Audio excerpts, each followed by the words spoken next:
When it comes to your electric power line softeners with Kinetico, we want to be able to make sure that you download the Kinetico Powerline Pro app. With that app, you'll be able to Bluetooth into your control head using this app. Once you open it up and you've turned on Bluetooth, you'll be able to select the piece of equipment. Here, the water softener. One of the easiest questions we get asked is, how do I adjust the time on my softener?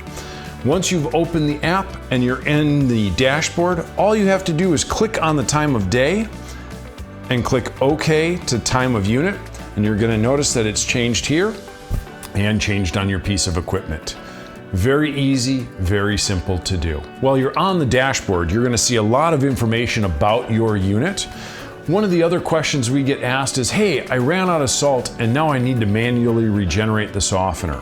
It's very easy. Click on the three dots at the top and you can either hit regenerate now or you can hit regenerate at next time. And that means at the next 1 o'clock in the morning, or when it's set for, like this one set at 2 a.m., that's when it's going to regenerate for you. The other way to do it, you're gonna pop the top off and you can press and hold to be able to manually regenerate the softener. Clean, simple, easy.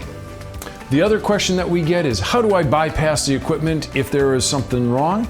Wanted to be able to just show you on this head.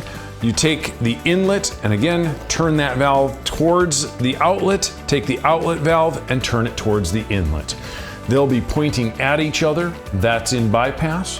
When you turn it back on, you're going to slowly turn the inlet back on, and then you'll be able to open that up the rest of the way, and slowly turn the outlet back on, and then you can open it up the rest of the way. That's how to operate your bypass.